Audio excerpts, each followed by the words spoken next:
Alright, so I'm gonna do another short review for FF16. This will be separate from the initial review I did after finishing the game. I'll try not to get into spoilers as much with this review, so that anyone who wants to just check out this game can watch this review before picking it up. Final Fantasy 16. This is not your typical Final Fantasy. It does have some RPG elements to it, but with a certain twist. I believe if you know Final Fantasy, you know it as the usual turn-based style of gameplay.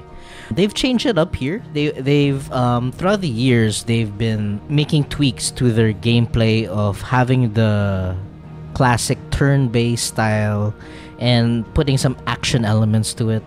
But right now, with this whole Final Fantasy 16, they went all in on action, right? With a few, RPG elements in terms of choice making in abilities, situations, and other power-ups, I would say. There's no certain term to what an RPG game is or what a Final Fantasy game is, right? It's basically however Square Enix would want their gamers or their fans to play Final Fantasy. Ever since, well, my last one before remake was probably FF10 and PS2, right? I skipped 12, I skipped 11, the MMORPGs 14. I played a bit of 13, but it's just at the time I didn't have a lot of time, right? I was in college. So when I played 10, it still had the turn-based element to it. I did play 15, wherein you do wait for an ATB charge, which is like, pretty much your action moveset. But yeah, so you have to wait for your ATB charge, and then they do have some action elements so you can still hack and slash this and that in 15, right? But it's kind of a weird gameplay. Like, I wasn't attached to it. Then when Remake came out, it still had the turn-based. You had a choice to slow down time, pick certain things you want to do. But here in FF16, they all went action-based, right? Alright, so in other words, they did also pirate the Devil May Cry combat designer. So what they did was they brought him in from Capcom, and then they made him work on FF16, which I think he did a good job. We'll talk about that a little later. So with the RPG elements of this game and the Devil May Cry combat, I said this earlier on my playthroughs that Final Fantasy 16 kind of reminded me a mix of God of War, which would be 2018, and Ragnarok. It kind of reminded me of that because of how you switch certain stances and certain fighting styles during gameplay. With the hit of the R2 button, you can switch up to the L2 button. You can switch up to different icons or power-ups in the game. You totally have a different moveset depending on the situation as well. With the God of War elements there, it also gave me as I said earlier, the Devil May Cry elements. So with the Devil May Cry elements, it's obviously the same kind of combat where we have a thrust or a stinger, and then we have the style points as well. Not necessarily style points, but obviously you want to look cool in the game, right? But yeah, with a mix of that, they still had some of the RPG in there, switching up your powers on the situation, using different abilities for weaknesses as well, using potions to heal yourself, using other potions to make yourself stronger or have, a certain amount of defense with your character. But with all of that, just in one game, made it really fun, right?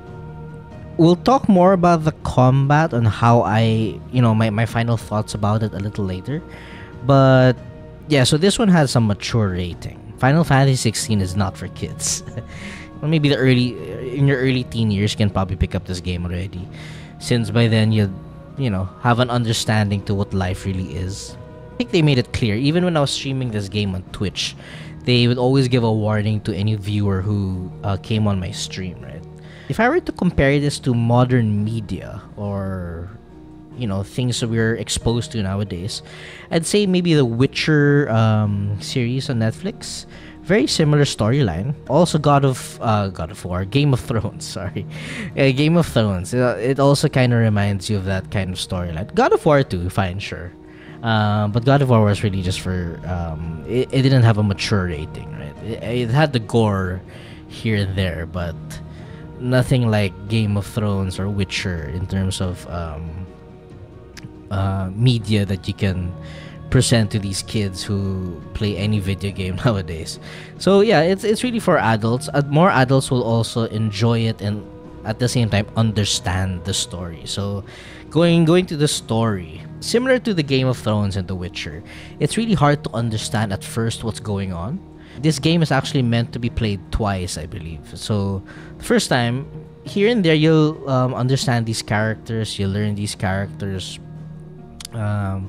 You'll eventually discover what Clive's end goal. So the main character is Clive. So what his end goal is, and pretty much his love for his brother Josh. Like the tragedy that happens in the beginning of the game, right? Sorry about the spoilers, but it's just literally the first few hours of the game, and you'll understand what this, it sets the stage to what this game is about, right? Yeah, so Jill is like your childhood friend and eventually becomes your lover, right? And then there's this character that is introduced after the prologue, actually early on in the game. His name is Sid. So Sid has been a character since like Final Fantasy 2. I think he's been in every Final Fantasy except the first one. I could be wrong, but that's what I understand. He's one of those main Final Fantasy attractions, just like Chocobo, a Cactuar, a Moogle. There's always a Sid in every Final Fantasy. So the Sid here is probably the best Sid, or the best Sid character in any Final Fantasy, because he's basically like a mentor to you. If I were to compare this to other TV shows or games, it would be Star Wars Episode 1. So we have Qui-Gon, who's basically a mentor to Anakin and also Obi-Wan, right? Like he's like the Master Jedi. Sid plays something similar to that. He assists you as you pick up the game again after the prologue, because there's like a skip in time. You pretty much start where Clive is already an adult. He has he's stronger now. He has more powers now too. And along the way, Sid guides you and makes you realize that you're an important person in this world, in this Final Fantasy. So that's it for the characters. All right, let's talk about the boss fights in this game. So we've talked about the characters. Boss fights in the game are, oh my god, the stage wherein you have your normal boss fight, and then we can like switch it up to a kaiju fight, right? Sure, it's like button smashing with all these fights, and there's also a prompt too, where you have to press the button so you can either dodge or attack rapidly with what's going on. It's a cool gimmick, sure. It gets old really quick, but the amount of what's being shown on screen doesn't make it dull in any way. So it's quite entertaining. It's like having a big heavyweight match, and you're able to control it in a way. But let's talk about the grounded combat, like going back to the Devil May Cry, the God of War, RPG elements kind of style. Going back to grounded combat, I have to say, this game is so easy. Like, the game is so easy that streaming this game makes you look really good. Streaming this game makes you look really good. Like, you have no idea how I've convinced people to pick up the game during my whole playthrough, by the way, to either download the game, buy a PS5, put the game in their backlog, this and that. Probably, if my count is correct, it's like 4 or 5 people. This game makes you look so good that the combat is just pretty much a pattern, like dodge, parry, hit, dodge, parry. It's just like you have to learn. Obviously, you have to learn the boss, but dodging in this game is so easy that it makes Souls games much harder. Like, I thought it'd be like a Souls game towards the end, even with Final Fantasy mode, the hardest difficulty.